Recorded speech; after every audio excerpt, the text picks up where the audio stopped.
Hi family, I'm the Rebellious Nun, rebelling against evil and cleaving to Yeshua. I'm an ecumenical nun welcoming all believers, seekers, and the curious alike. If you're not a Christian, you're welcome here as well. Please like and subscribe and join the journey. I made a video about meditation for Christians and invited people to sign up for the website, and not many people did. I got a lot of people who liked the video, but they didn't sign up for the website, and I understand that a lot of people nowadays are too busy to be reading things, so I thought I would just read it for you. So we'll start with day 1, the gift of now. And we'll start with a psalm, Psalm 49:3. My mouth shall speak of wisdom, and the meditation of my heart shall be of understanding. Another verse about meditation, Psalm 19:14. May the words of my mouth and the meditation of my heart be pleasing in your sight, O Lord, my rock and my redeemer. There is much talk about mindfulness and meditation, but first, what is mindfulness? And we have a picture of a man walking a dog, and this is a really good picture that explains mindfulness. The man has all these thoughts running through his head, all kinds of things, music, his car, his work, his wife, all kinds of things just going through his head, all like driving him crazy. Meanwhile, the dog is just thinking about right now, what's in front of him, walking with his master in the sun, with the trees. Who do you think is happier, the master or the dog? Is your mind full, or are you mindful? The master has his mind full, while the dog is being mindful. To be mindful is to be truly alive, present and at one with those around you and with what you're doing. Is mindfulness in the Bible? Well, of course it is. Psalm 118:24. This is the day the Lord has made. Let us rejoice and be glad in it. And Ecclesiastes 3:11. He has made everything beautiful in its time. He has also set eternity in the human heart, yet no one can fathom what God has done from the beginning to end.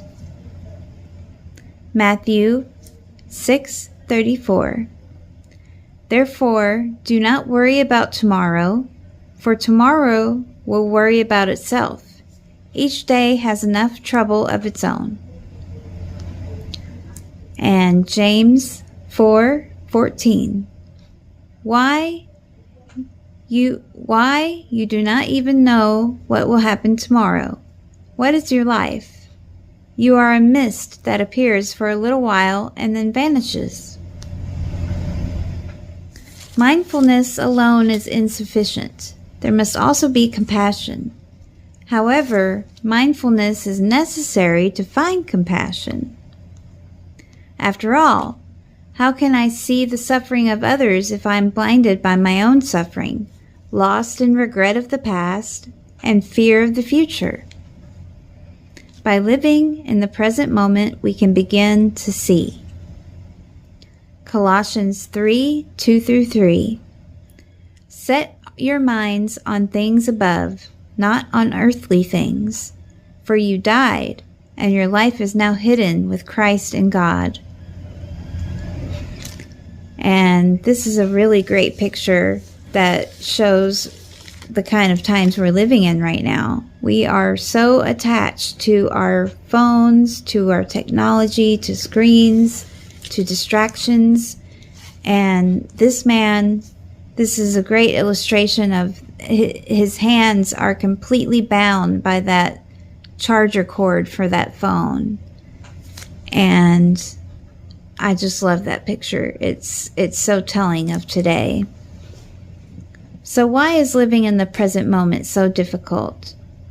Society has come to resemble the popular zombie apocalypse, full of people glued to their technology and oblivious to the others.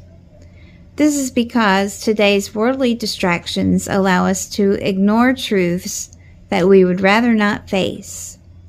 However, in turning away from distractions and toward truth, we find grace where we fall. For the heart of this people has grown dull, and they barely hear with the ears, and they have closed their eyes, lest ever they should see with the eyes, and they should hear with the ears, and they should understand with the heart, and should turn, and I will heal them. That's from Matthew 13:15.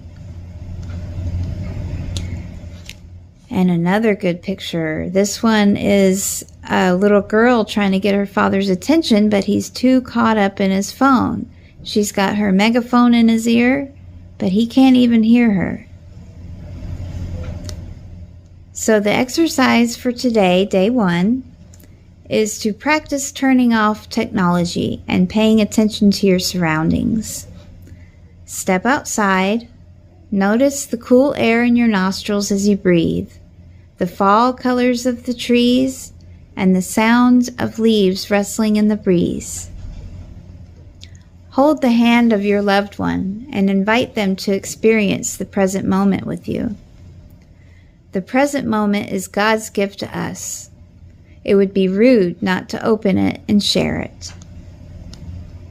And the last picture we have is an elderly couple, and they're just playing with the leaves, the fall leaves, and throwing them up in the air.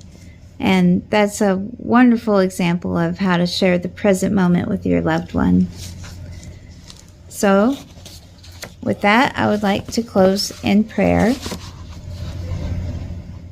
Well, first of all, before we pray, I would like to invite you all to comment, to tell us if you have experienced living in the present moment, or do you have trouble with distractions and technology?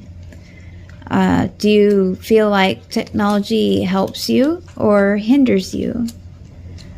I've heard people say that they play games and do things with technology to relax, but from my experience, it doesn't really relax people. It winds them up even more, especially nowadays with the rage bait and things that's going on, or playing a game, and if it doesn't go your way, you get upset and angry. And so what we think is relaxing, maybe it's not. So give the present moment a try and see how relaxing it might be.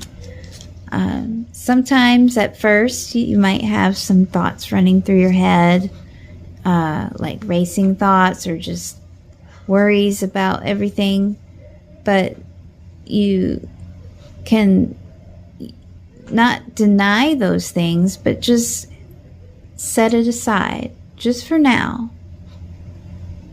just for 5 minutes. The world is not going to end if you stop thinking about these things for just 5 minutes. You might want to set a timer. If 5 minutes is too long, just start with 2 minutes. And eventually, you'll start to feel a little peace inside. And that's not meditation, that's just the beginning. So, with that, we'll close in prayer. May the Lord bless you and keep you. The Lord make his face to shine upon you and be gracious unto you. The Lord lift up his countenance upon you and give you peace. Yevarechecha Adonai v'yishmerecha. Yair Adonai panav elecha v'yucheneka. Yisa Adonai panav elecha v'yasem lecha shalom. God bless everyone.